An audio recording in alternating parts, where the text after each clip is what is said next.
नमस्ते दोस्तों। आज हम बात करने वाले हैं होम लोन के बारे में। देखिए बेसिकली होम लोन एक ऐसा टॉपिक होता है जो ऑलमोस्ट मैं कहूँगा हर मिडिल क्लास फैमिली के लिए एक एक एक बहुत ही इम्पोर्टेंट गोल होता है। हर हर मिडिल क्लास फैमिली का बंदा चाहता है मेरा एक अपना घर हो, चाहे छोटा हो लेकिन अपना हो। तो अगर आप भी अपना घर खरीदना चाहते हैं या फ्यूचर में प्लान कर रहे हैं, तो मैं कहूँगा कि ये वीडियो आपके लिए है। मैं आपको बहुत ही सिंपल तरीके से बताऊँगा कि कैसे आप होम लोन के लिए अप्लाई कर सकते हैं, क्या उसके टाइप्स होते हैं, क्या एलिजिबिलिटीज़ होती हैं होम लोन लेने के लिए, क्या डॉक्यूमेंट्स और यू नो कुछ स्मार्ट टिप्स भी, जिससे आपको होम लोन लेने में ईज़ी हो, कन्वीनिएंट हो। सो होम लोन बेसिकली होता क्या है? देखिए, सिंपल लैंग्वेज में अगर मैं कहूं तो होम लोन एक सिक्योर्ड लोन होता है। जी हाँ, होम लोन एक सिक्योर्ड लोन होता है।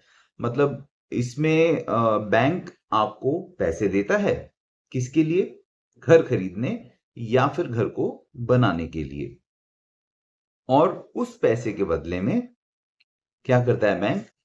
आपकी प्रॉपर्टी को गिरवी या जिसे कहते हैं आप मोर्टगेज रख लेता है और उसके अगेंस्ट आपको बैंक लोन दे देता है।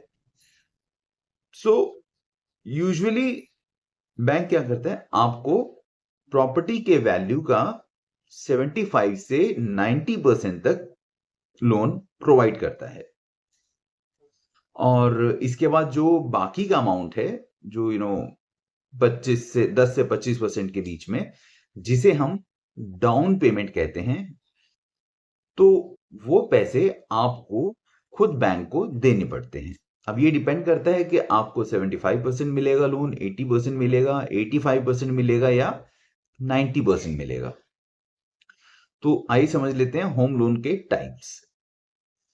तो चलिए अब देखते हैं कि होम लोन के क्या वो अलग अलग टाइप्स हैं जिन कैटेगरी में आप होम लोन के लिए अप्लाई कर सकते हैं। एक होता है होम परचेज लोन,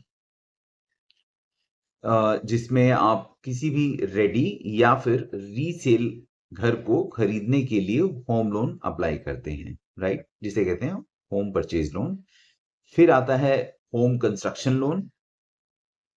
तो यहां क्या होगा कि मान लीजिए आपके पास एक प्लॉट ऑलरेडी है और आप घर बनाना चाहते हैं, बट उस घर को बनाने के लिए आपको पैसा चाहिए, तो वो आप कहेंगे होम कंस्ट्रक्शन लोन। फिर होगा एक आपका प्लॉट लोन, यानी कि सिर्फ जमीन खरीदने के लिए आपको बैंक से पैसा चाहिए और आप फ्यूचर में कभी उसको बनाएंगे, तो ये होगा आपका प्लॉट के लिए जो आप लोन लेते हैं। फिर होता है होम रेनोवेशन लोन, जिसमें आप होम घर को रेनोवेट करवाना चाहते हैं, यानी कि घर को रिपेयर करवाना है, घर की पेंटिंग करानी है या रीमॉडलिंग करानी है, उन सब के लिए। तो वो हो गया आपका होम रेनोवेशन लोन। फिर आपकी एक और कैटेगरी होती है जिसे आप कहते हैं होम एक्सटेंशन लोन, यानी कि आपको घर में एक्स्ट्रा रूम बनाने हैं या फिर और कोई फ्लोर आप ऐड करना चाहते हैं घर में, उस पर्पस के लिए होम एक्सटेंशन लोन। फिर आता है आपका एक बैलेंस ट्रांसफर लोन।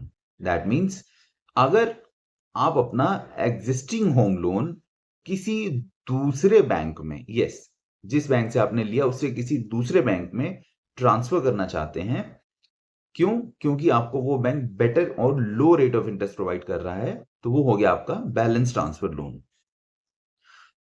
तो ये हो गए आपके होम लोन के टाइप्स। फिर आते हैं आपके एलिजिबिलिटी क्राइटेरिया कि क्या एलिजिबिलिटी आपकी होनी चाहिए होम लोन लेने के लिए। तो उसके लिए कुछ बेसिक कंडीशंस होती हैं जो आपको फुलफिल करनी होती हैं, जिनके बेसिस पर बैंक आपको लोन प्रोवाइड कर देता है। जो जिसमें से पहली एलिजिबिलिटी है आपकी एज। आपकी जो एज है वो 21 से 65 साल के बीच में होनी चाहिए। आपकी एम्प्लॉयमेंट होनी चाहिए। एम्प्लॉयमेंट में आप सैलरीड भी हो सकते हैं या आप सेल्फ एम्प्लॉयड भी हो सकते हैं। दोनों ही कैटेगरीज के लोग होम लोन के लिए अप्लाई कर सकते हैं। फिर आता है आपका क्रेडिट स्कोर, जो बहुत इंपॉर्टेंट है आज की डेट में।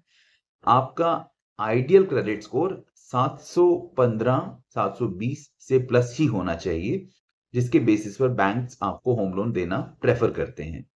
आपकी स्टेबल इनकम होनी बहुत जरूरी है, और जिसके बेसिस पर बैंक चेक करते हैं आपकी स्टेबल इनकम आ रही है तो आपको बैंक्स होम लोन दे देते हैं। तो इसकी एक टिप्स भी आपको बताता हूं कि जितना अच्छा आपका क्रेडिट स्कोर होगा, उतनी ही बेटर आपको, यानी कि उतनी ही लो रेट ऑफ इंटरेस्ट आपको बैंक से मिल सकती है होम लोन की फॉर्म में। लोन अमाउंट बेसिकली कैसे डिसाइड किया जाता है? बैंक आपको कितना लोन देगा ये डिपेंड करता है एलटीवी पर। जी हाँ, एलटीवी जिसे बोलते हैं लोन टू वैल्यू रेशो। तो एलटीवी के बेसिस पर बैंक्स आपको होम लोन देते हैं। एक एग्जांपल देता हूं आपको। मान लीजिए 30 लाख तक का आपको लोन चाहिए, बैंक आपको 90% तक का लोन दे देगा उसके ऊपर। अगर आपको 30 से 75 लाख रुपए के बीच में लोन चाहिए तो बैंक आपको 80% तक लोन दे देगा। और अगर आपका लोन अमाउंट 75 लाख से ज्यादा है तो बैंक आपको 75% तक लोन दे देगा। तो बहुत सीधा सा मतलब क्या हुआ कि प्रॉपर्टी जितनी महंगी होती जाएगी, उतना ही आपको डाउन पेमेंट बैंक को ज्यादा करना पड़ेगा, और लोन अमाउंट आपका उतना प्रोपोर्शनेटली कम हो जाता है as per LTV, loan to value ratio के ऊपर। अब बात करते हैं डॉक्यूमेंट्स की। क्या क्या डॉक्यूमेंट्स आपको चाहिए होम लोन अप्लाई करने के लिए? सो बेसिकली कुछ सेट ऑफ डॉक्यूमेंट्स होते हैं जो आपको बैंक्स को प्रोवाइड करने होते हैं, जिनके बेसिस पर बैंक्स आपको होम लोन दे देते हैं। तो इसमें क्या होता है कि आपका केवाईसी डॉक्यूमेंट्स होते हैं, जिनमें आपके पैन हो गया, पैन कार्ड हो गया, आधार कार्ड हो गया, या पासपोर्ट हो गया, वोटर आईडी कार्ड हो गया, ये हो गए। फिर आपका बैंक्स इनकम प्रूफ मांगते हैं कि आप कितना कमा रहे हैं। इसके लिए आप, अगर आप सैलरीड क्लास हैं तो आप पे स्लिप दे सकते हैं, या फिर अगर आप सेल्फ एम्प्लॉयड हैं तो आपको इनकम टैक्स रिटर्न वो दिखाना पड़ता है, जिससे प्रूव होता है कि आपकी इनकम भी आ रही है, आप कुछ कमा रहे हैं। प्रॉपर्टी के पेपर्स बैंक चेक करते हैं, जिसमें सेल डीड हो गई, एनओसी नो ऑब्जेक्शन सर्टिफिकेट हो गया, टैक्स के रिसीट्स, प्रॉपर्टी के टैक्स के पीछे के रिकॉर्ड सब क्लियर हैं, ये सब हो गया। इंटरेस्ट रेट एंड टेन्योर, इनके क्या इंटरेस्ट रेट होगा और कितने टाइम के लिए आप लेंगे, कितना टेन्योर होगा। सो इंटरेस्ट रेट बेसिकली 7.15% से होम लोन के लिए स्टार्ट होता है। अगर मैं आज की बात करूं, मतलब 7.10, कोई 7.10, कोई 7.15% से बैंक्स होम लोन देना प्रोवाइड कर देते हैं। तो इस इंटरेस्ट रेट में भी आपकी 2-3 कैटेगरीज होती हैं। फ्लोटिंग रेट होता है, जो मार्केट के रेट के हिसाब से चेंज होती रहती है, जिसके बेसिस पे बैंक्स आपको लोन देते हैं। एक फिक्स रेट होता है, इसमें आपका रेट ऑफ इंटरेस्ट फिक्स रहता है, वो चेंज नहीं होता है। तो वो होता है आपका फिक्स रेट ऑफ इंटरेस्ट। और एक आपका हाइब्रिड रेट ऑफ इंटरेस्ट होता है, जो फ्लोटिंग और फिक्स का कॉम्बिनेशन होता है, जिसमें कुछ टाइम तक आपका रेट ऑफ इंटरेस्ट फिक्स रहता है, बाकी फिर बदल जाता है। लोन टेन्योर की बात करें अगर हम, तो इसमें सैलरीड क्लास 30 साल तक के लिए और सेल्फ एम्प्लॉयड क्लास 25 साल तक के लिए होम लोन के लिए अप्लाई कर सकते हैं, और उनको बैंक्स होम लोन दे देते हैं। तो इसमें क्या होगा कि जितना आपका टेन्योर लंबा होगा, टाइम पीरियड लंबा होगा लोन का, उतनी ईएमआई आपकी कम होती जाएगी, लेकिन रेट ऑफ इंटरेस्ट आपका उसमें बढ़ जाएगा। जी हाँ, रेट ऑफ इंटरेस्ट आपका बढ़ जाएगा अगर आप ज्यादा टाइम के लिए लोन लेते हैं। और इसके अलावा कुछ टैक्स बेनिफिट्स भी आपको मिलते हैं इसमें, जो एक एक बहुत ही बड़ा बेनिफिट होता है आपके लिए, जिसमें आप टैक्स बचा सकते हैं काफी। जैसे कि अगर मैं कहूँ कि सेक्शन 80C के अंडर में आपको 1.5 लाख रुपए तक का प्रिंसिपल डिडक्शन का बेनिफिट मिलता है अगर आप होम लोन लेते हैं। और सेक्शन 24B के अकॉर्डिंग आपको 2 लाख रुपए तक का इंटरेस्ट डिडक्शन का बेनिफिट भी मिल जाता है अगर आप होम लोन ले रहे हैं तो ये बेसिकली क्या होता है कि आपकी ओवरऑल टैक्स लायबिलिटी को कम कर देता है, जो आपको गवर्नमेंट को टैक्स पे करना होता है, वो आपकी टैक्स लायबिलिटी कम हो जाती है अगर आप होम लोन लेते हैं। इसका अप्लाई करने के कुछ प्रोसेस होते हैं, एक बार वो भी थोड़ा समझ लेते हैं। So basically step by step अगर मैं बात करूं तो आप अपनी एलिजिबिलिटी सबसे पहले चेक कीजिए, जो मैंने आपको भी बताया एलिजिबिलिटी क्या होती है वो देखिए।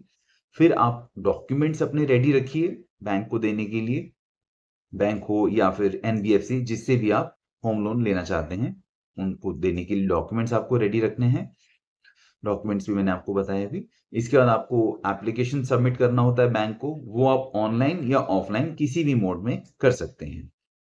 इसके बाद बैंक वेरीफाई करता है आपके डॉक्यूमेंट्स को, आपके इनकम को, एंड प्रॉपर्टी का वैल्यूएशन भी होता है कि प्रॉपर्टी की क्या वैल्यू है आज की डेट में जिसके लिए आप लोन अप्लाई कर रहे हैं।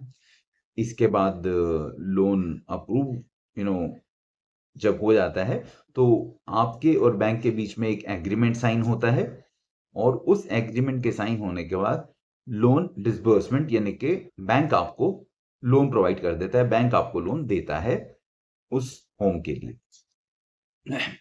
सो बेसिकली इसमें कुछ इंपॉर्टेंट टिप्स हैं जो आपको ध्यान रखनी चाहिए कि फ्लोटिंग रेट लोन पर यूजुअली प्री पेमेंट चार्जेस नहीं होते हैं। दैट मीन्स अगर आप floating rate of interest category में लोन ले रहे हैं तो आपको कोई प्री पेमेंट चार्जेस नहीं देने पड़ेंगे। बैंक लोन बंद करवाने के लिए टाइम से पहले बैंक आपसे कोई चार्जेस नहीं लेगा।